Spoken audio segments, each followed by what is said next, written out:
Hello, GLR Productions. I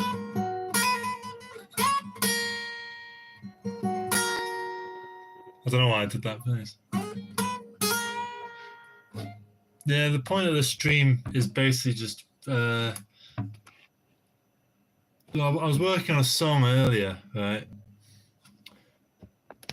And hello, Michael Joe Clark.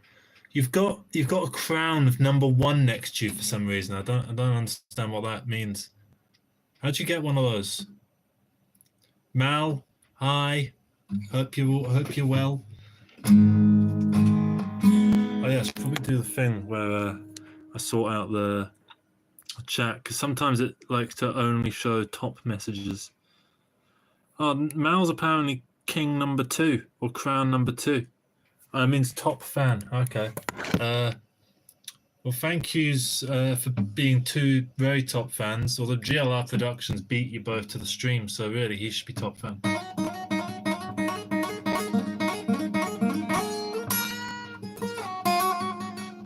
I tune my guitar to D sharp, so it sounds a bit weird. Like it should sound like that, but it sounds like that. It's quite fun. I've been working on a song. Oh, hang on. In the fucking video about this ChatGPT thing that I just did, basically this is what the stream is, by the way.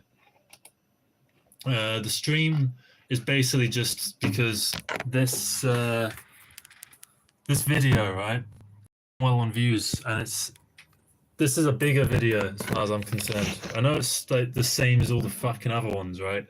But I have no idea what XP is in, like experience, as in like I remember XP in Minecraft being a thing. Like you got XP. I don't remember what it did. It didn't do anything. Oh, it did something to do with enchanting swords or some shit. But yeah, the point of this basically is I wrote this song called Ask the Machine. So yeah, it's funny that Loris, I'm gonna butcher your fucking name here, so I'm sorry. Loris, but probably you enjoy seeing me try to butcher it. Loris Santaserio. Loris Santaserio. Sorry that was so shit, right? It'd be like someone saying my name's Joshua Morrison, but it'd be like saying my name is Joshua Morrison. What does that mean? It's kind of like that, isn't it? So I'm sorry for butchering your name, but yeah. Anyway, onto the substance of what you're fucking saying. I don't even want to go on ChatGPT to clear all my chats and delete the account. I'm trying to not even go on it. Oh, saying anything in chat gives you XP, doesn't it? That seems like it would be encouraging people to spam, doesn't it?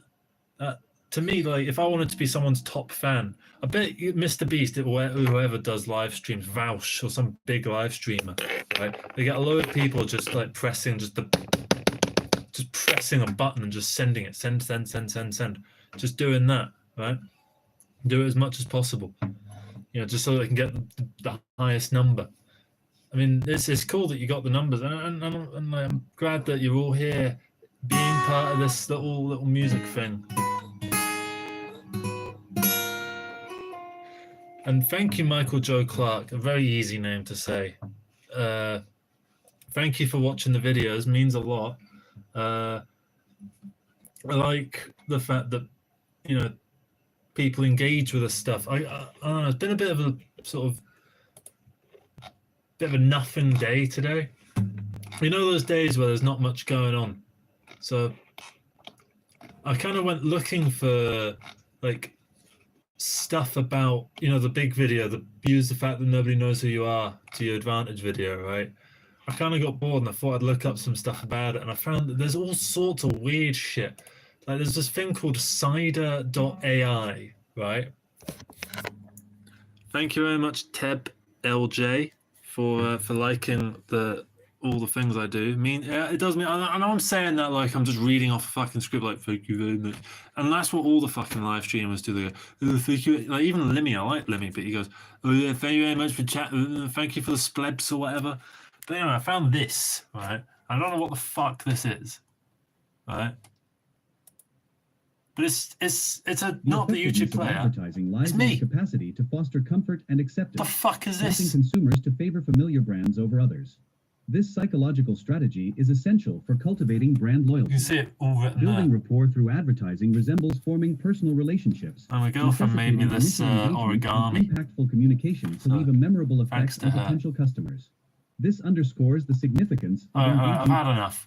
But what the fuck does that mean? It's very, very strange that I don't fully understand what's going on with that.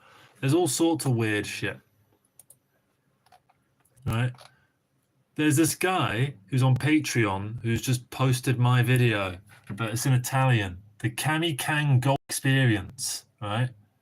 Advertising and how it could be used to change the game of life, right? I don't understand. They seem to have posted. I don't even know if this is them or if this is someone else. It's very strange. I know.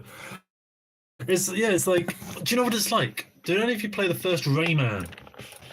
Rayman 1, Rayman... Oh, Dark Rayman, that's it. Any of you play the first Rayman? It's like this. Yeah. Hang on. It's like this shit. So that you can't even fucking see him. This guy's too good at the game. The whole point is I meant to show you this. So right, this is. Oh, I'm terrible at this. Effect on potential customers. This right. It's him. It's fucking him there. It's very strange. Literally, yeah. People taking your content already means you're doing something right. I know, it's just weird. I'm more confused by it than anything. It's weird. There's a Discord. See if I can get on the Discord. I don't know if it's Discord for it, just random things. Let's see. I'm gonna just.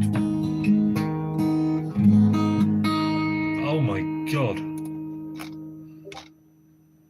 Oh my life. What the fuck is this? So this is what some of the internet has to offer you. This. I'm not clicking on it. A colourful village with round houses, green hills, smiling animals, a little girl in a yellow dress with pigtails and bright red hat flying in wind, a funny talking squirrel with glasses, glowing mushrooms, and a sparkling magic tree. What the there's so much of this shit. How to create this video. And the video in question is Coco Melon.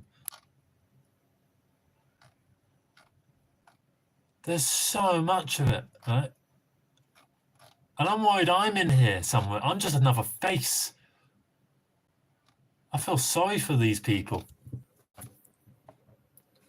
I do have my own Discord server, but they've kind of turned on me, and it's kind of my own fault because it's called the email band, right?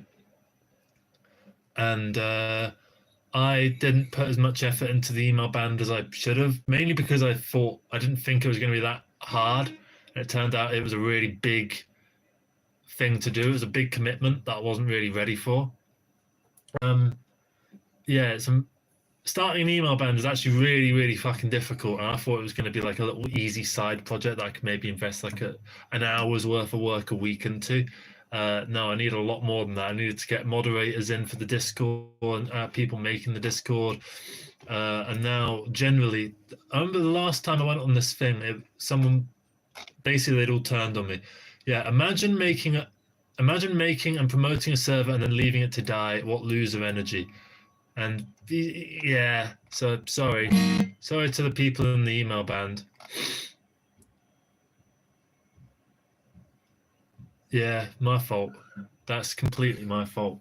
I didn't think it was going to be that difficult, and it turned out to be really difficult.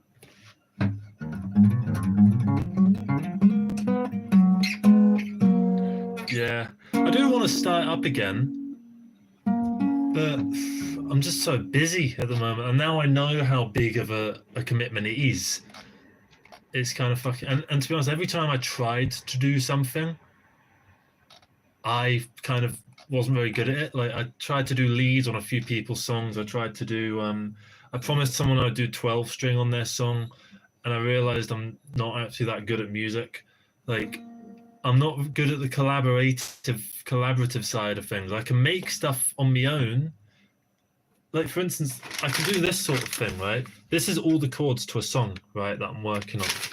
And I can do all that. But the second it gets to someone else's song, it's like all my brain power goes. You know when you're being taught how to do something, right? And it's not going in because you're not doing it yourself. I learned by doing stuff. And I found that when I was trying to do other people's stuff, it's like all my skills disappeared. And I didn't understand that. And so I don't know, I need to do something about it. And I do want to get back into this, and I am sorry that I've not done much with the server. Anyway, enough of that.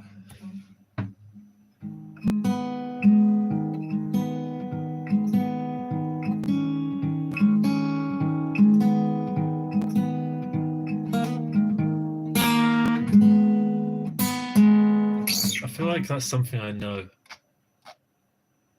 Anyway, what was I doing? I was doing the... Oh, I've lost it. Hang on. Oh, that was it. I'm gonna try and play the new song that I've been working on. So it's in...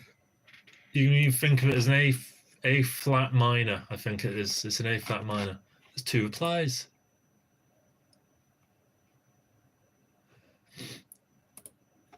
Someone said I fuck with it, but I think it needs a bassoon solo. Yeah, the song's called I Would Have Asked. It's called Ask the Machine. Would have asked the machine.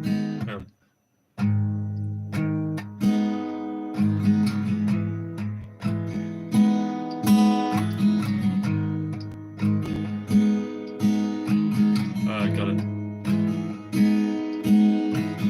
Would have asked the machine to do my learning for me.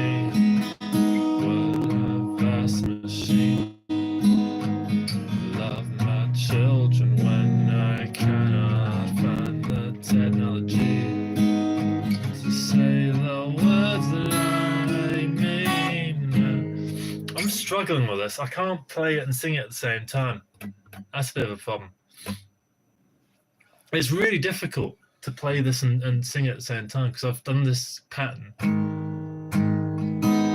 To be honest, it's the exact same pattern I did for another song on the last album.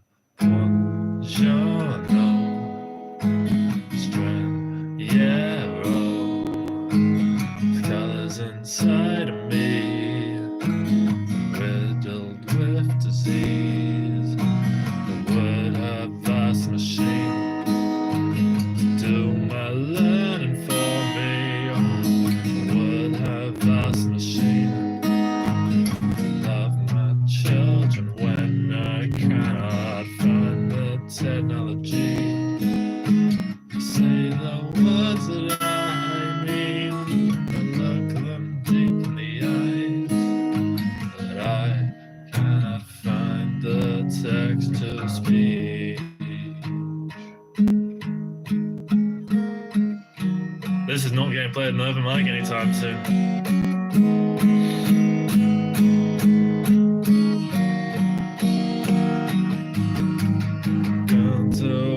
Machine, if it would marry me, and I'll be one machine.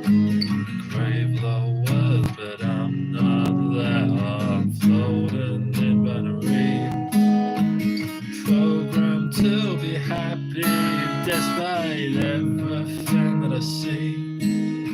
My world blaze pain can't torment me.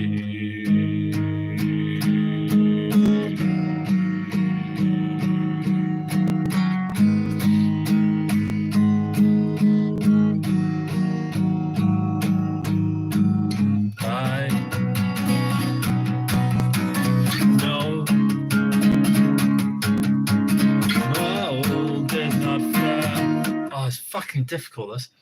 No.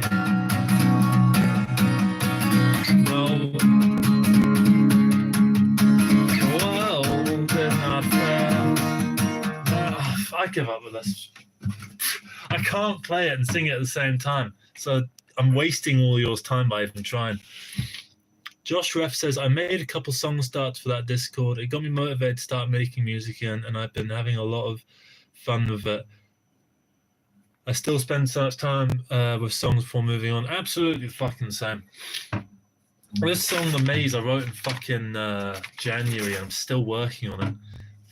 I take way too long to get anything fucking done. And I don't think I'm alone with that. I mean, Tool took fucking 14 years or whatever to make that album. And it's a good album, not going to lie. I've warmed up to it a bit as of late, but still, it's not that good. Yeah. It's interesting, really, the whole music thing. I don't know, ever since this whole Velvet Sundown thing happened, I've been thinking more about AI. I mean, I went out and recorded this right after I did, or maybe I did it before. I can't remember. I can't remember if I talk about the Velvet Sundown in this video. The main problem with it is just the playing and the singing. I can play it.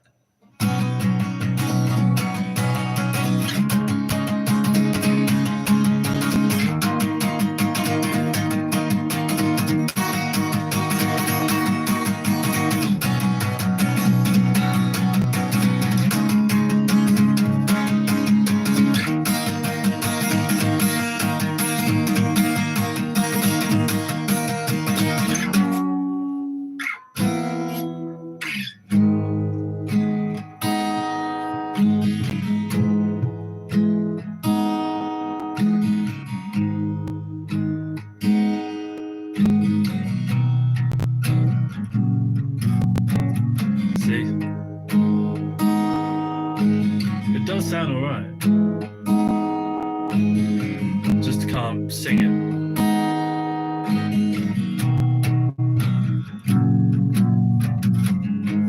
I'd love to get a vocalist on board. I mean, we went to the studio and we recorded this song about cheese on toast. Oh, I tell you what, the fucking chords on this song. Jesus Christ, I had to get a website just to sort it, because I've tuned the guitar down to D sharp, right? So it's completely messed me up. So here are the chords. G sharp minor, E major 7. We're all right. We're all right at the moment, right? G sharp minor, B major 7, F sharp. Still, we're fine. G sharp minor, C sharp minor, fine. And then we get to the chorus. The chorus, which, let me remind you, was this.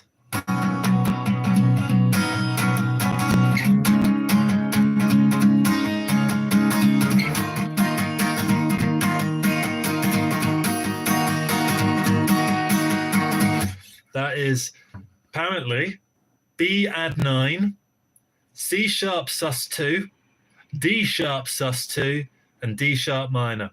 And then there's, like, you know, at the end when a chorus kind of does that like extended bit. So what would I'll give it a bit of context. I know Jane isn't me. Well, 'cause we let it see.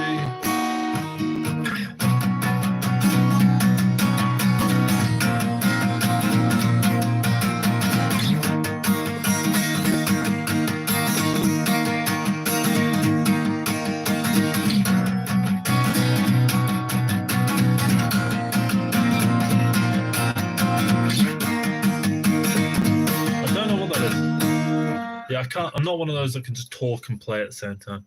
But so apparently that is B brackets add 9, A sharp sus brackets add 9, G sharp sus 2, G sharp sus 2 B6. Oh, I know what that's referring to now. That's an older version of it. What the fuck was that? It was something like this. But the thing is, it doesn't sound complicated. To me, it sounds like, I don't know.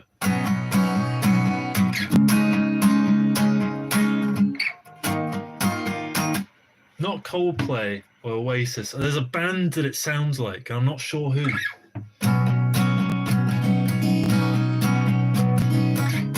Red Hot Chili Peppers. Jason, I had to get this website out to sort this out, to figure this stuff out. Chord. This is a really good website. Fuck off. Right, so basically here, so I had to set it to that. Say we just use standard tuning just to make it easier, right? So you can get rid of all of this stuff. Let's make a C chord. C, right? You can do E, but then what? Oh, right. That's an E chord, E minor, then E, then what happens if I go here? That happens. E brackets add 11 number 3. Go up a bit more. So then it's an E5. Go up more. It's an E brackets B6 number 3. Right? You can just have fun with it. Let's just make a random chord. So an A7 major 7 9 11.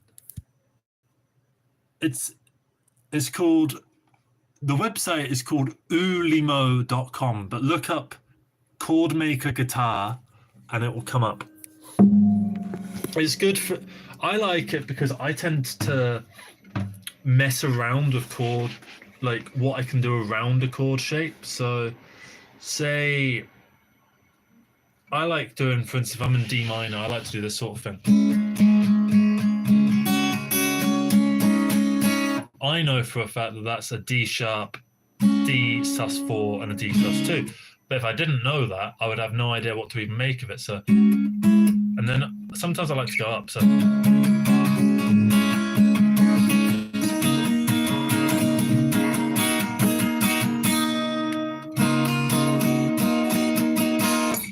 I'm doing chords, but I'm also messing around like with singular notes.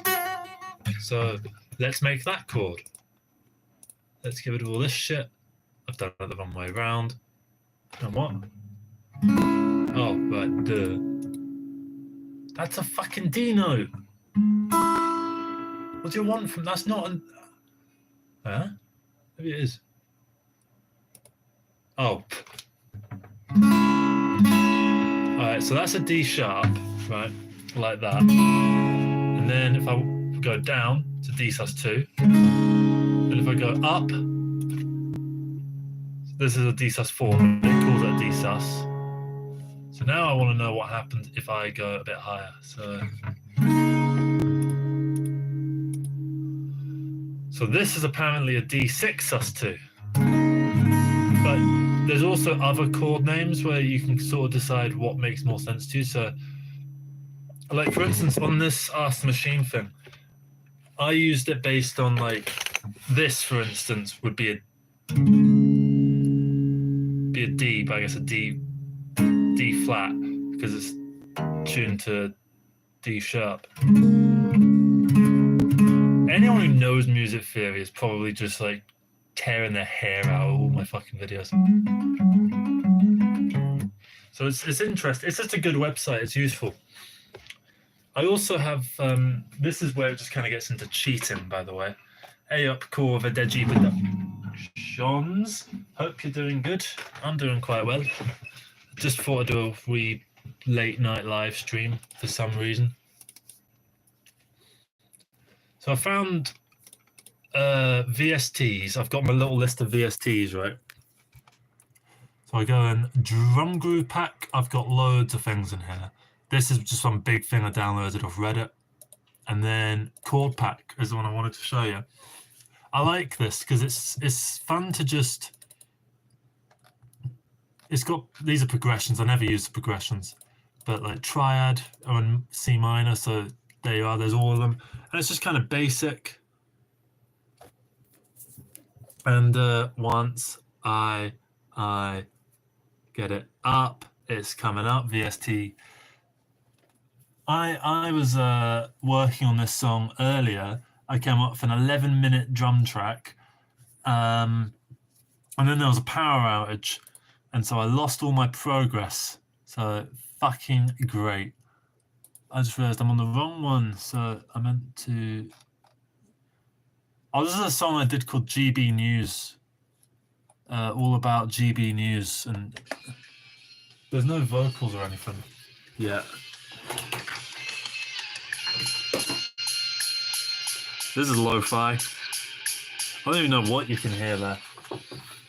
I was trying to make a metal song, and every time I try to make metal, it always just sounds like kind of shitty hard rock. So I've been edging more towards more acoustic, folky, soft rock kind of orchestrations. Anyway, Ask the Machine, here it is.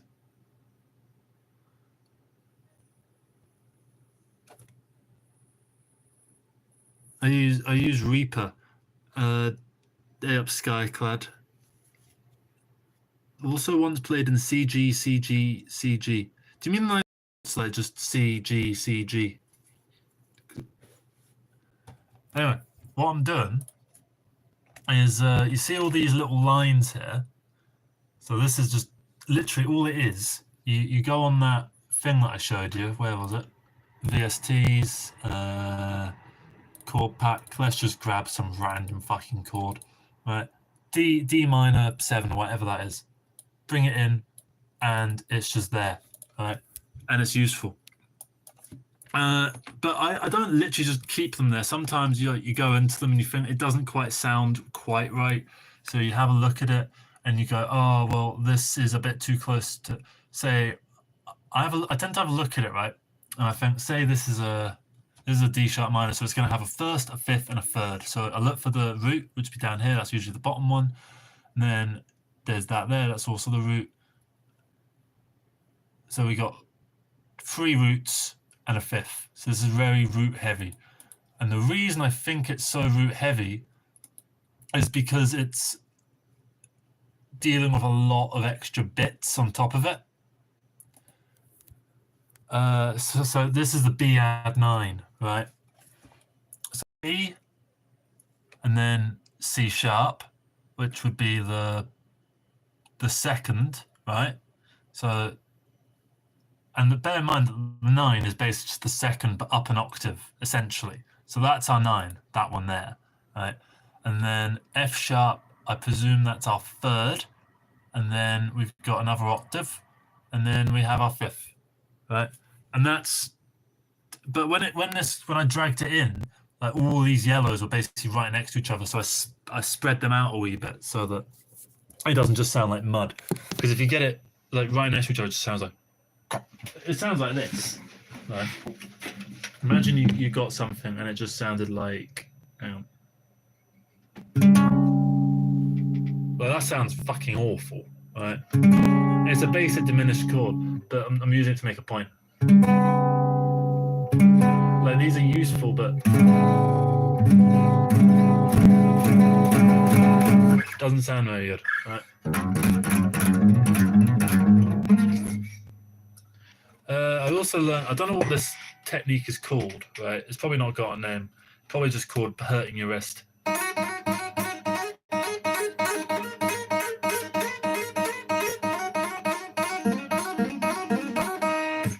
I like doing that. It's basically just big extreme hammer-ons, really.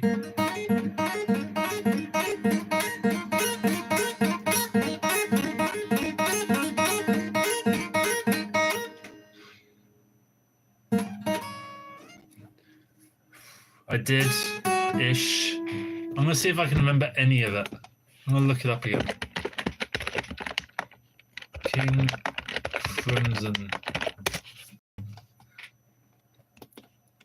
I didn't like learn it.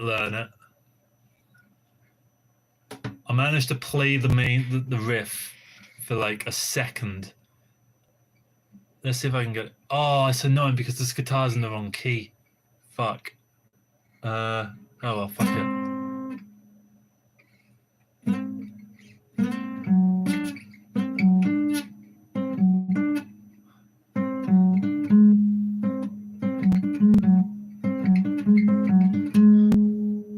It was basically, I remember that.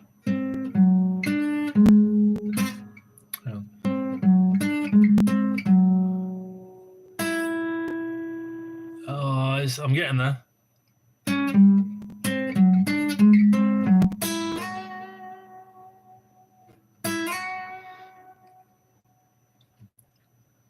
I can't even remember what the question about DAWs was. Oh, what DAW do you use? Yeah, I use Reaper. Sorry, I just missed it. I used to use Audacity when I first started, and everything apart from the most recent album was done in Adobe Audition. And the way I did that was I recorded.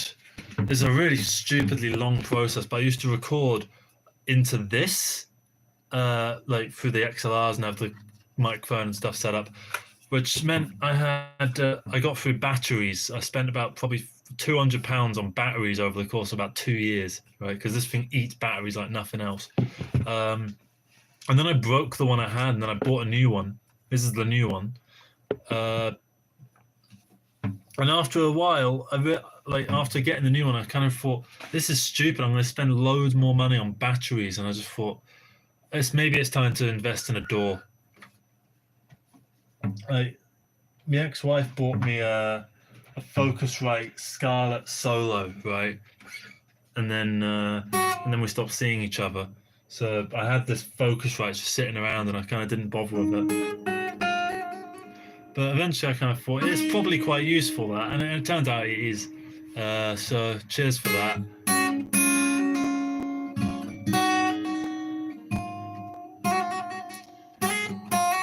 But I do wonder though, because I don't feel like, despite the fact it's so much easier for me to make music now, I feel like I'm making less than I was when I was using this. Like, I don't know. I feel like the restrictions made this better. I don't know, because I used to make some fucking, like, it's not like I started making the prog rocky kind of stuff only after I was able to just do stuff really quickly. I used to make like 15, 20-minute long songs using this. And basically what I would do is I would have the drum track. I would make the drum track in Reaper, and that's all I used Reaper for. And then I would export the drum track. I would put the drum track onto this, and then I would record 3 tracks, because you can have 4 tracks on this. So I would get the 3 tracks there, and then I would go all the way back into Audition on the SD card, blah, blah, blah, and I'd put it back onto the computer, and then I would do a bounce down of that, and then I would do another 3 tracks, and I would do that ad nauseum, repeat until I had the song, and then I would mix it in Audition. And I say master. I was going to say master, but any basic drum tips? I'm not the one to ask. I just use MIDI bullshit, really. And I don't mean like I program my own drums or anything like that. But what I noticed though is I used a lot of the grooves, right? But a lot of the grooves are always slightly out of time. So I always have to hit Q and quantize them by 100%. And I presume that they're doing that because you want to get a human feeling, right? But the human feeling just makes it sound out of time to me. And it just throws me off, because it's not like it's a human playing. It's just a fucking drum machine. And I'd like a drum machine to be in time rather than for it to sound like a real person. I'm not bothered that it, like, anyone who fucking knows anything, right, knows that it's a drum machine. So I'm not going to sit there and play to something that's out of time just so that I can try and deceive those people that are knowledgeable enough about fucking digital audio workstations to be able to go, ooh, he actually used MT Power Kit 2 for that, right? Fuck that. I'd just rather just have it in time. So when I give it a human feel, it's about the intensity of the velocity, not the timing. So I hit H for humanize, and I turn timing to 0, and then I just turn velocity up to like 100, and that's all I do. So I am not someone who knows anything about drums in programming drums. There's a guy who's quite fun actually that I quite like. What's he called? Stephen McInnes or something. McCullough? Is it Stephen McCullough? No. The fuck was he? Making a prog rock song. He makes a load of prog metal kind of stuff. Stephen McLaughlin, that's it. I think he's from Ireland. Oh, he's Northern Ireland. And we've got similar kinds of music taste, right? He likes a lot of like the Marillion and Radiohead and you know, Pink Floyd and stuff.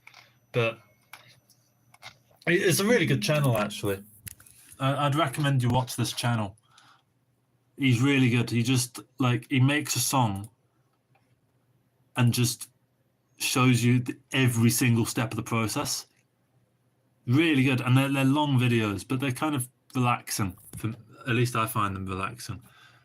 The main one I remember watching was his Pink Floyd one, and the song he did out of that is actually really good.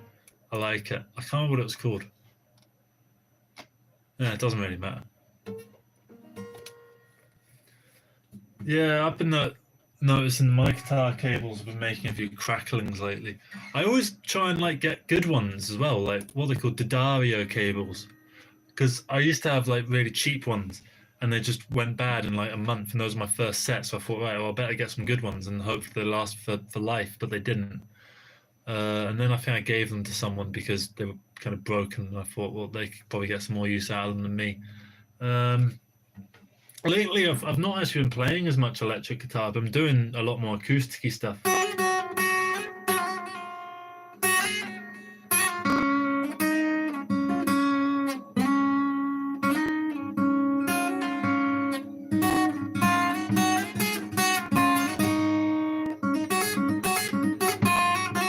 See, my electronics teacher when I was in high school was a total bitch. So I don't know much about electronics. Admittedly, that's partly my fault for not paying attention in the class, but God, she was a miserable C word.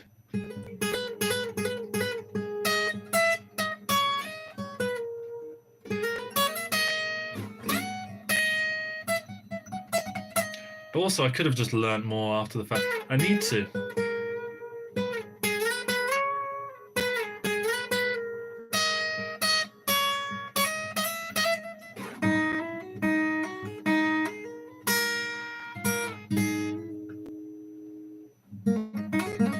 Yeah, I'm gonna probably.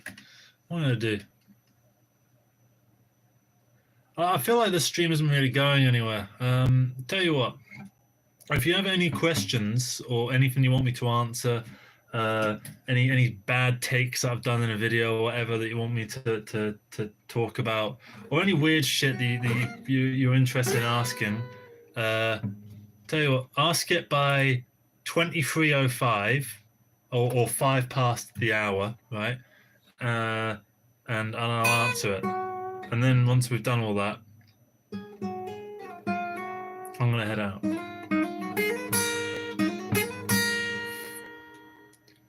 Thank you very much, TWB17. When is Lessons in Confidence available? It's nearly finished. I'm currently working on a Sheffield psychedelic because it's something that I really need to get done.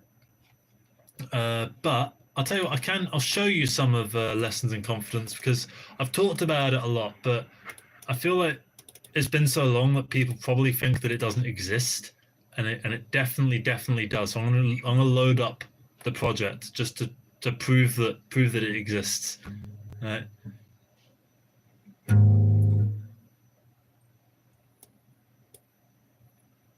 Oh, what? Oh, right. That's just the compiled takes. I'm just trying to get it up. It's loading very slowly. So in the film, I like messing around with aspect ratios, just doing weird aspect ratios. So we'll play it from the beginning, yeah. I got 31 minutes of it. It's probably going to be about 45 minutes in total. Also, to be honest, I feel like the spark that I like doing the videos that I do, right, kind of got in the way of doing the Johnny Mozza film. And as like time went on, by about March, the passion for the Johnny Mozza Lessons in Confidence, the film itself, was starting to be replaced by passion for just doing these Johnny Mozza talking videos. Like, because I done so many of them, and they were the thing that people were engaging with and enjoying. And this is one of my biggest problems, is that I start projects and don't finish them. I watched a Joel Haver video where he said he'd finished every single project that he'd ever done, and I was like, damn, I'm jealous of that ability. Literally, I am becoming the character. What kind of film do you most want to make? Probably a sitcom. There's a few things: sitcom, action movie.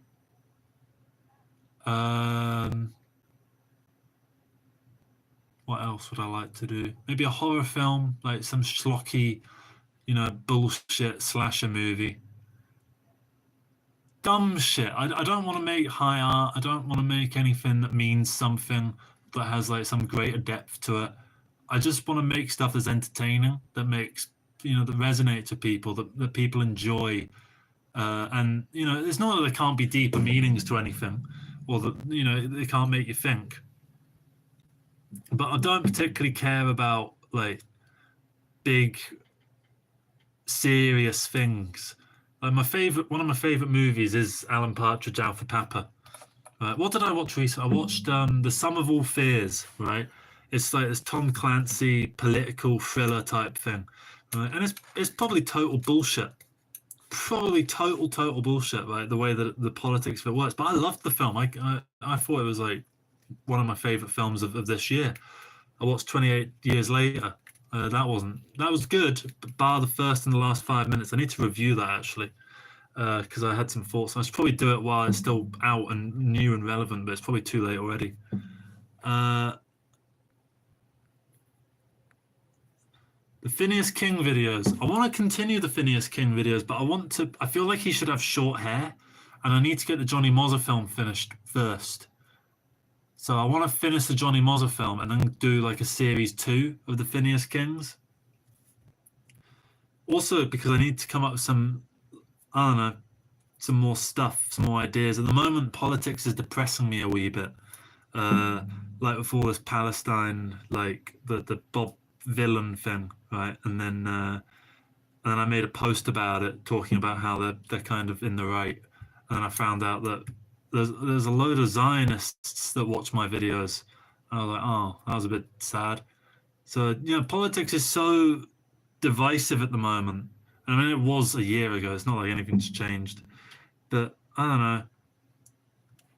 I'm getting really depressed with politics and trying to avoid it and trying to not think about it. So that's why Phineas King hasn't been happening as much lately, because I don't enjoy politics in the way that I did, say, this time last year.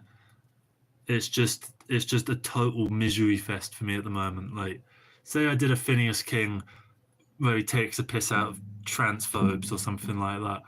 It's not going to be fun for me to make. So there's no point in making it, really. I'll make them when I feel like I've got something to say with them, because the whole point of them is I'm actually really glad that people instantly clocked that it's satire and it's like a piss take. I feel like that's part of it. That was the idea going into Phineas King, that he is. I feel like what he does is that he takes big political issues, but sees the most uninteresting or like because the way I see the internet at the moment, right, with political events, is that there is like the left-wing narrative and the right-wing narrative, and that's basically it. Right, and I wanted Phineas King to be someone who just looked at stuff from just like this stupid angle that made no sense, that you know, like, I don't know, take the issue of, say we did one on transphobia, I'd probably tackle it from the idea of like, well, you know, say you're a girl, right? I don't particularly want to get my period, so I'd just become a bloke. You know, he would do it that kind of thing. That's a really, you know, crass, basic version of it. But like the election video is all about like how the Conservatives are a shoo-in to win, right? But you know, the whole joke is that like it was the complete opposite. No one expected the Conservatives to win, so him going around and talking to people with complete confidence that the Conservatives are going to win is funny. That's that's how I see Phineas King. Do you have any general book recommendations? That's a good one. I don't read nearly as much as I am. I'm not an intelligent person at all. I don't read very much. What did I read last? The Museum of oh, what the fuck's it called? Let me find it.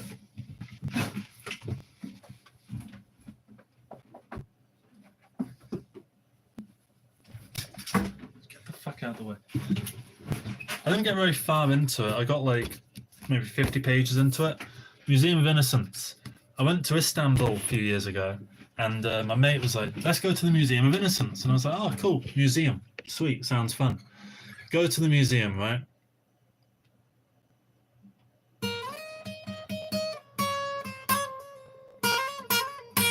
And we get into the museum, and I pay my 300 lira or whatever it was, right?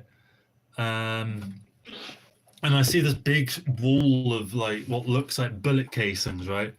And I'm like, oh, okay. It's going to be some bullet casing from some war, and I'm going to learn about some war that Turkey fought in the past, right? I get up to it. It's 4,000 fucking fag butts, right? Smoked between 1977 and 1981, right? And it was actually really interesting because you can see like, you know, there's a bit of lipstick on some of them, and you go, oh, who's he been talking to? Who's he been kissing? Sorry. Some of them are like been smoked like all the way to the butt, and you think, oh, he's been kind of stressed out. It was interesting, and it's all about just this one bloke. It's literally just some pretentious twat who's just made his life into a museum, and I find that kind of fun. It was a good book, but I never got in. I'm not a big enough reader. Like when we went on holiday, my girlfriend read, what does she read? The Stand by Stephen King. She read like 500 pages of it. We were only on holiday for a week. She read 500 pages of a book while we were on holiday. I just find that nuts.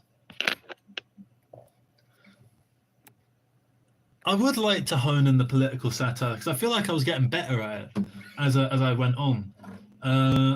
The thing is, I wonder how, like, say Jonathan Ross, not Jonathan Ross, who's the fuck, Jonathan Pye, how does he do it without getting bored with politics, right? I sometimes I look at politics and I just think, fuck off, I can't be dealing with it, right? And he's sitting there like looking into the latest thing every single day. I just think, does that not get sad? Like,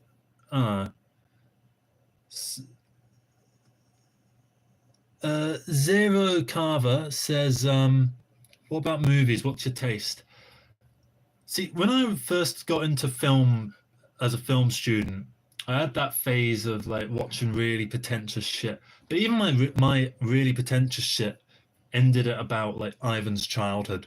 You know, it wasn't, and Dial M for Murder.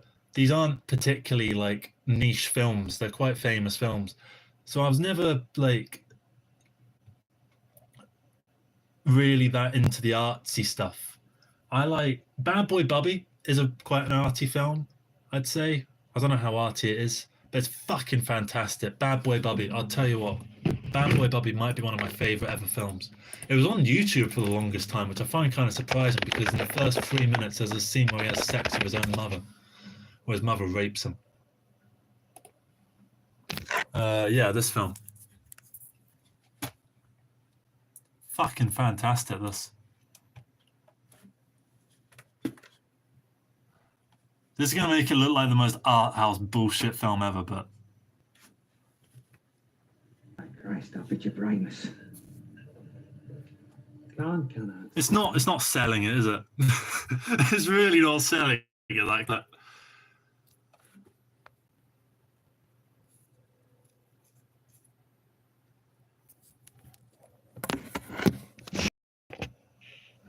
I'm just reading some. My grandma would lug around the Da Vinci Code on road trips. The best thing for political comedy is studying the absurdity of political behavior.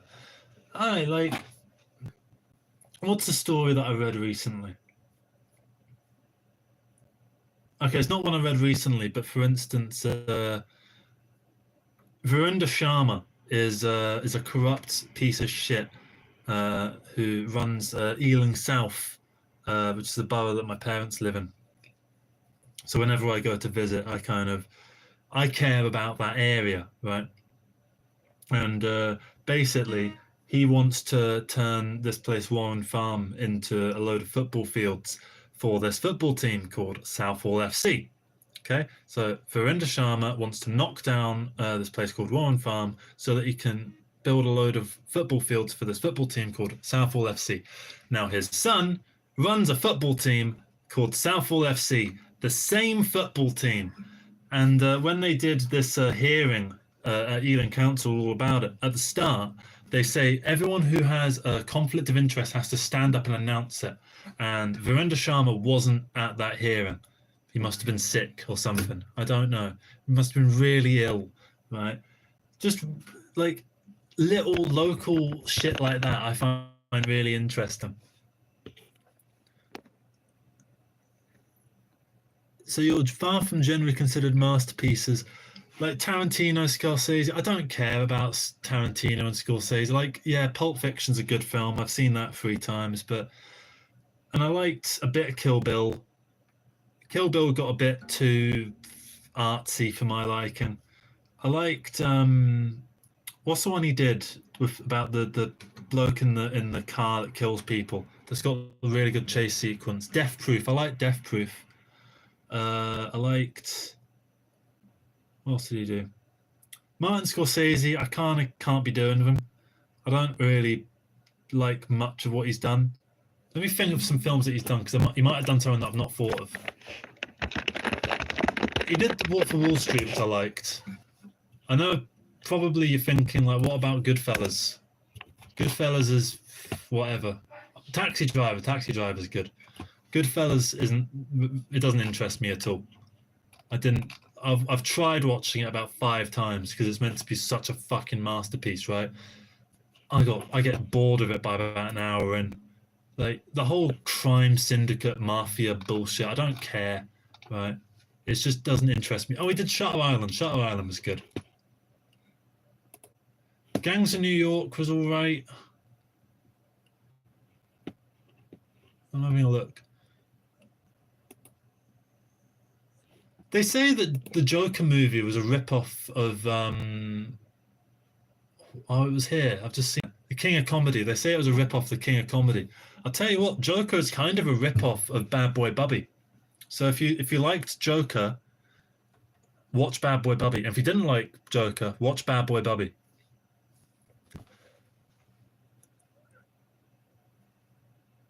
I might watch After Hours because that sounds actually quite interesting.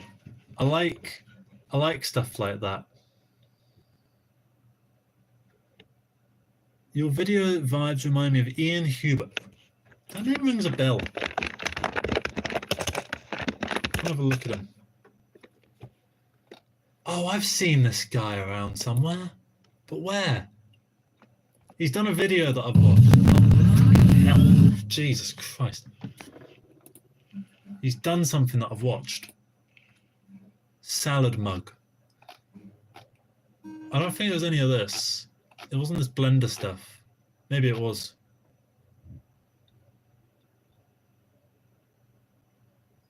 Oh God. Are you writing the song that you were writing the other day? The one in, I think it was the one in Lydian mode. Oh, I think I know what he did. He did a chase scene that's like a really old chase scene. And it's about this flying fucking thing going around an apocalypse, and it's being chased by this other flying fucking thing. Oh, I know it. I know it. I know it. I want to say it's famous, but it's not.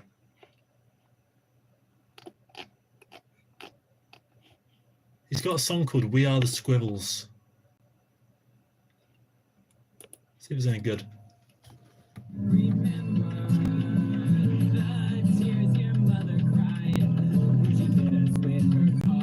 It sounds like the Decemberists.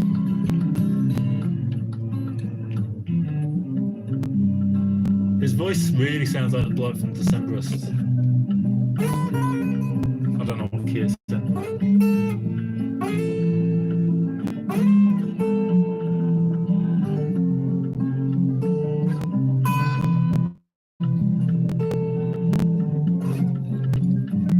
Sounds like it might be an A. That was quite good. I probably can't be playing it. I don't know who this fella is. I know the song. I'm trying to think what it might have been. I'm going to have a look at my list of songs that I've been working on. Oh, it could be a few things. It could be a few things. So it could be have no time, have no time to practice my guitar, 'cause I have to go to school when I get back to my tax return. It's out of tune because I tuned it different, and I'm trying to resonate. It's hard to play it. I've got a demo of it, but it's a bit.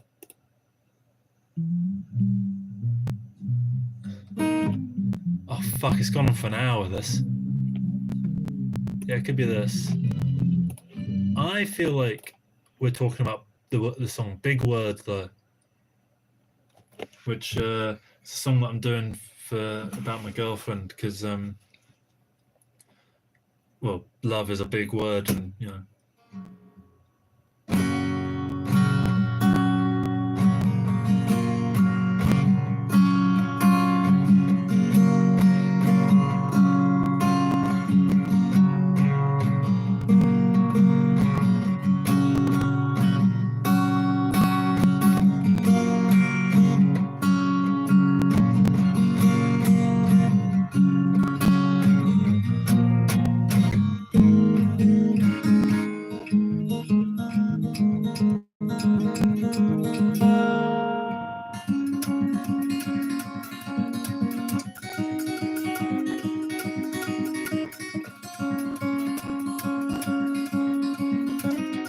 Recognize it.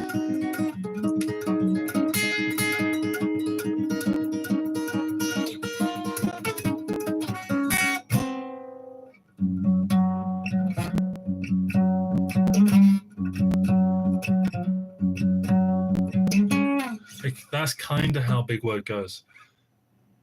And to answer Happy Guy 29's question, I like to think of it as prog rock, specifically like the Pink Floyd-y, slightly Camel style of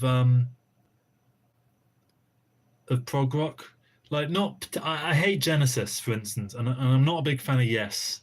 I can respect Yes. I can't really respect Genesis, but that sort of thing. I found a band called Wobbler recently, who I really like.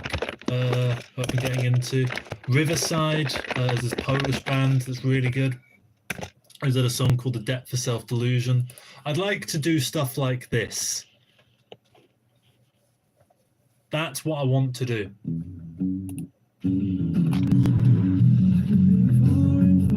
This is what I want to think of my music as being like, but realistically, it's probably that's how I think. I think of myself as prog rock, but like Marillion more than like Genesis. But Hogarth era Marillion, not Fish era Marillion, is how I think of my music. That's my best way of doing it. And the practice routine, I don't really have one. I don't think I've ever properly, like when I first started playing guitar, I practiced like by just watching YouTube videos and doing what they told me to do. And then I kind of practiced by just making music. like all those videos that I did about like you know, like learn the instrument by making an album and all this shit is exactly what I did. I wasn't like lying. Basically, I would find a riff that I kind of enjoyed.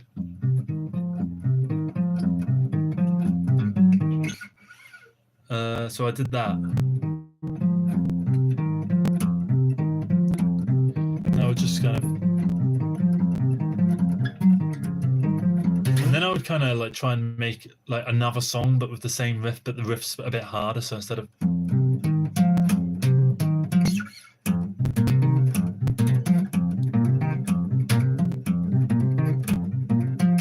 and then say I want to make it harder.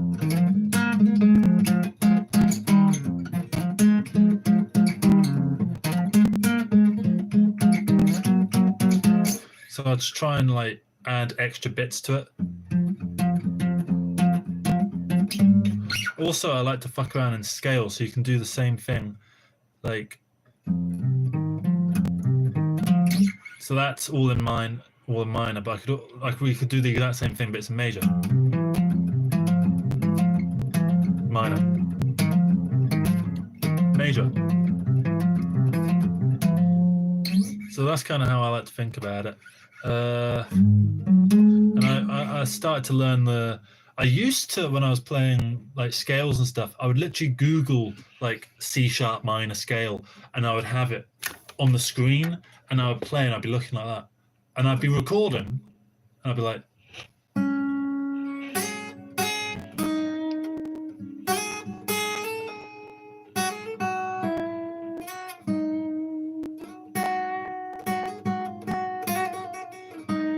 and I tended to like stay on 1 or 2 strings because that was easier than like going all over the up and down the strings. And then when I learned that you go up 2 frets and then up 2 strings, and that's an octave, that unlocked so much for me. So let's do it on this.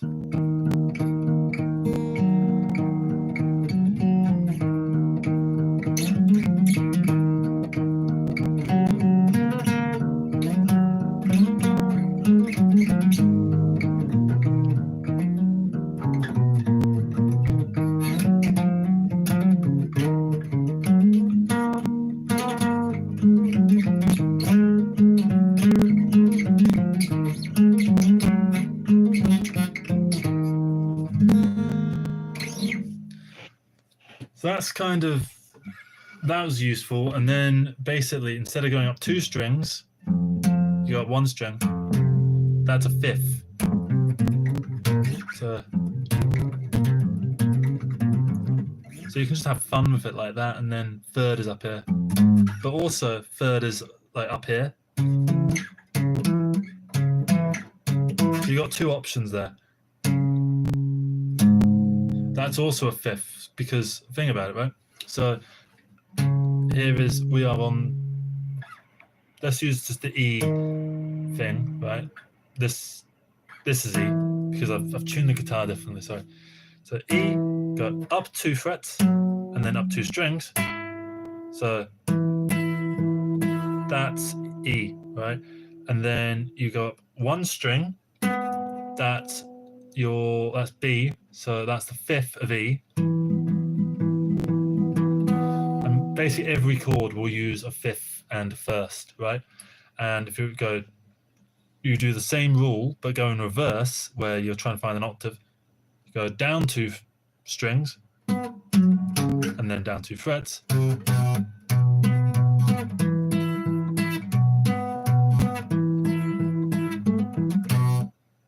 So you can make stuff really easy, like around this spot. You've got everything there, and if you go up a fret, then you're just in pentatonic.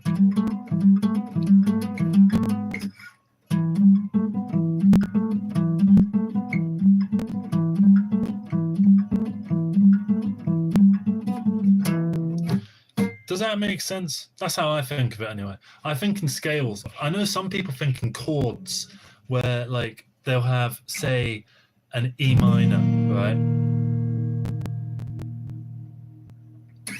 Any technique you use to find the key of any song without them telling you? I'll tell you what. Let's do it. Let's look up a song. Let's look up a song that I know the key of, and I will pretend like I don't know the key of it. Right? So this is a song called Ocean Cloud by Marillion. Yeah, I fucking hate that intro. It just makes it awkward for me to try and show the song to people. Imagine like, guys, I've got a really fun song to show you. And it just goes like this.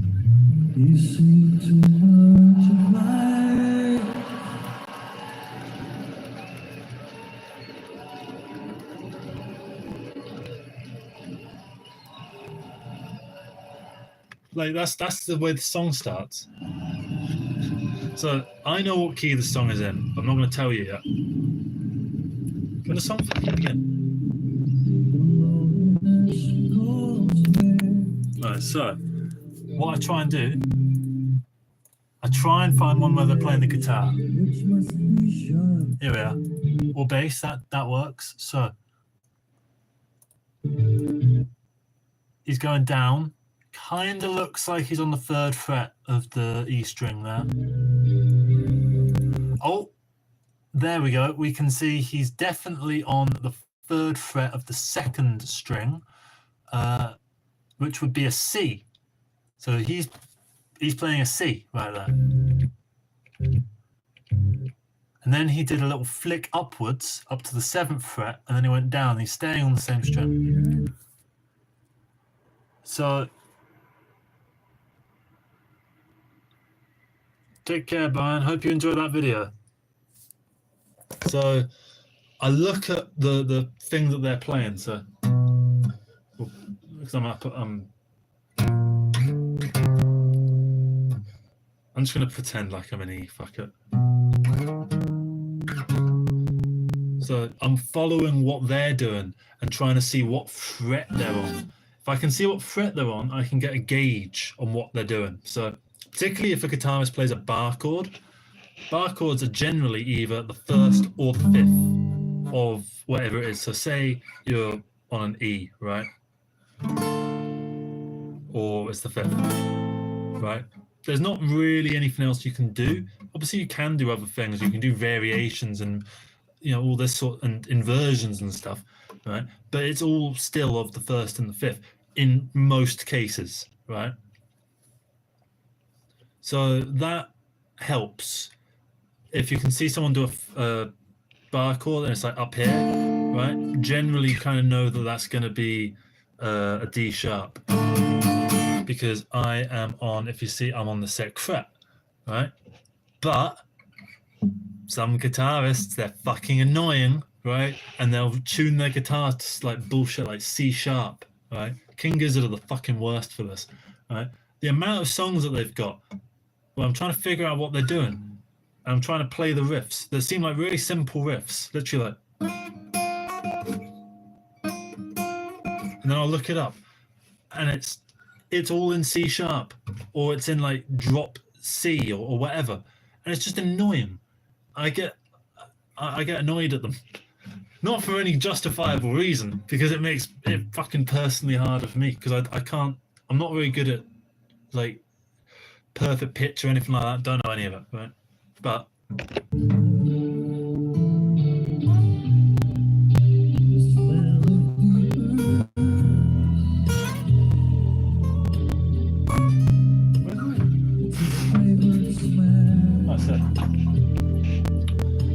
girlfriend got me this capo that says Mozart on it.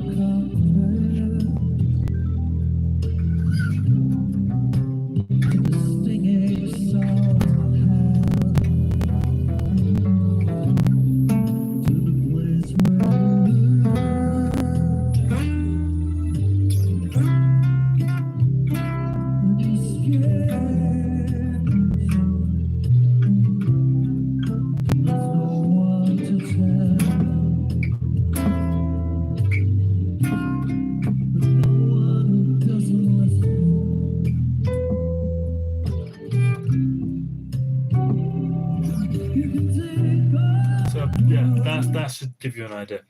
But That's how what you can do when you figure out the key. If you can figure out what key something's in, you can basically just piss about over it, and it sounds like you're a much better guitarist than you actually are. Right? Like for what felt like about 10 seconds in that, I felt like I could have been a member of Marillion. Right? But I obviously can't, because Steve Rothery, or whatever the fuck his name is an infinitely better guitarist than I could ever be. Right? Not that it's a competition. So Happy Guy says, say it's just audio. How do you figure it out? The simple answer is I don't. I usually Google it. So I'm going to find, this is an audio only version of a song, right? Actually, can we do a simple song? Again, one that I know, but it's also difficult. What? No, it doesn't make any sense. So Allo Gallo, right? Clearly not a video. It's just the word noi for ages. It's pronounced noi apparently. So here we are.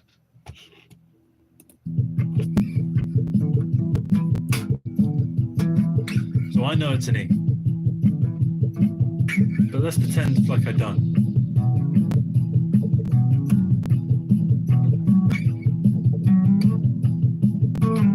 So I do these little things.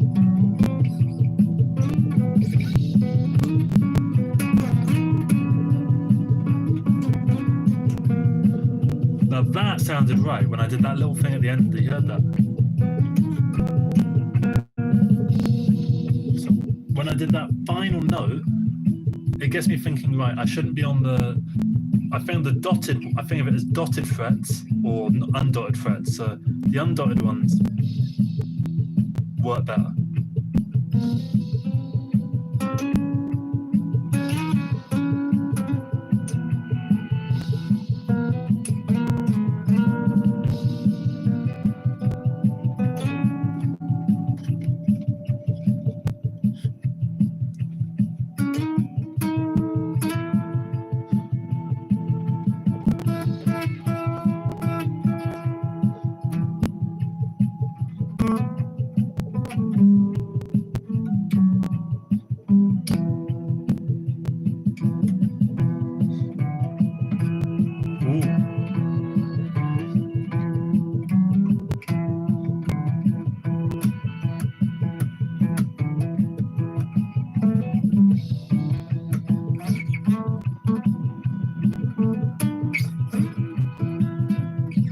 So you see, as time goes on, I'm pressing the screen like this on my phone, like that's going to pause the video. For fuck's sake.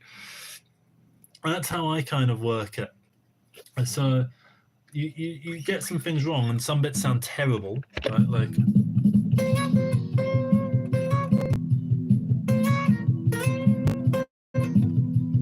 Sounds awful, right?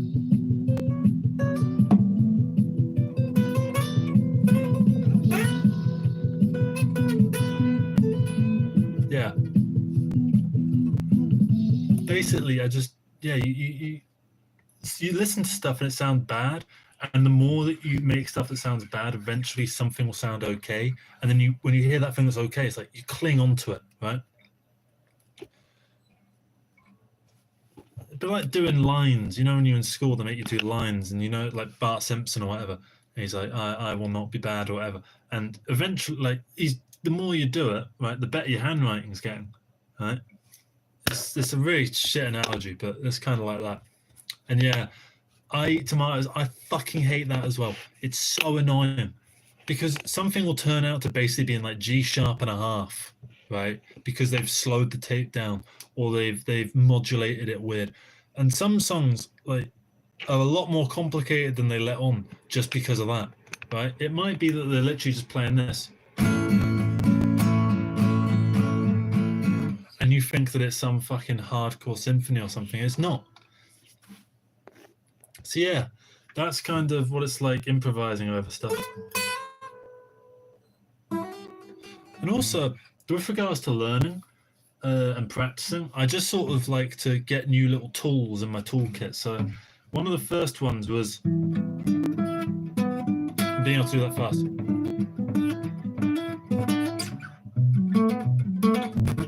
And then being able to do it like wherever I want. but also like, so say the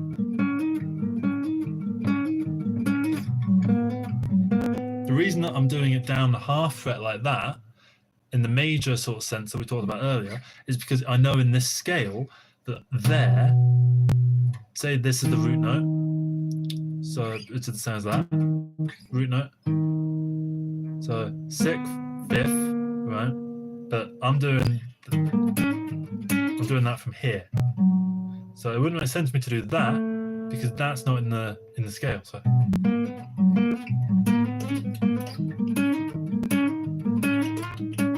but when I did the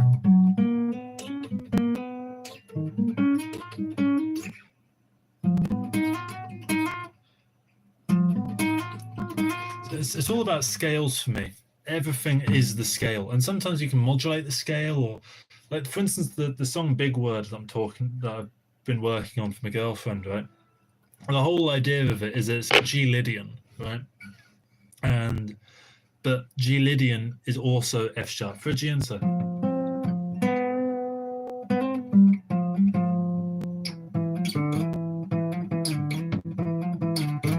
but that can also be, say, E Dorian.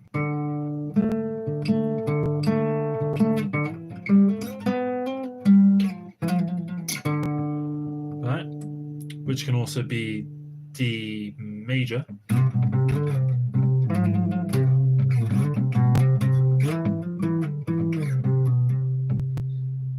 So the idea is I want to use ideally all of them in the song, but not necessarily, like, I'm not going to force them in if they don't need to be there.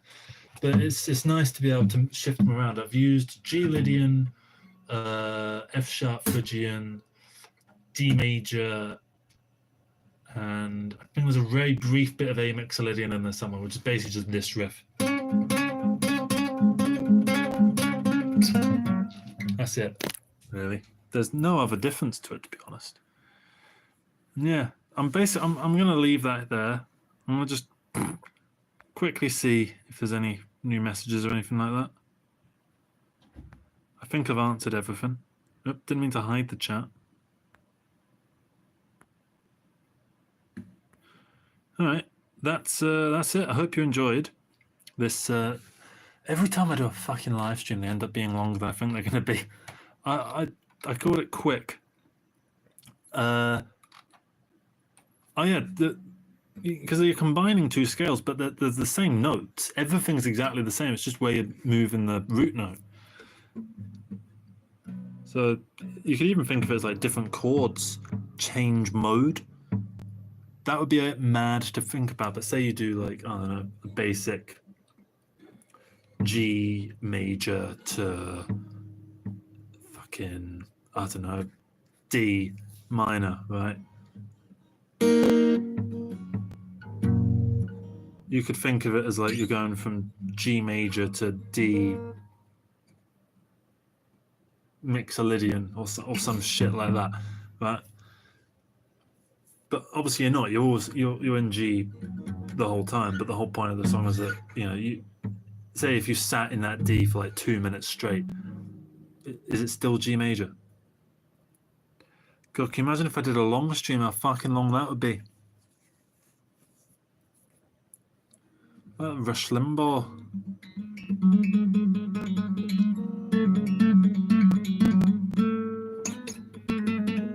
Right. I'm gonna leave. I think the reason that they're so long is that I get like not scared of leaving, but I don't know how to close them out. So this is the end of the live stream now.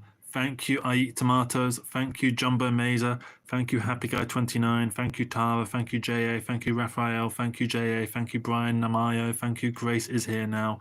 Thank you, Happy Guy 29. Happy Daniel. Happy Daniel. Happy Daniel. Thank you, Daniel. Thank you, Daniel. Thank you, Quintel. Thank you, I Eat Tomatoes. Thank you, JA. Thank you, Daniel. Thank you, Brian. Thank you, Bob R. Thank you, Brian. Thank you, I Eat Tomatoes. Thank you, Zero Carver.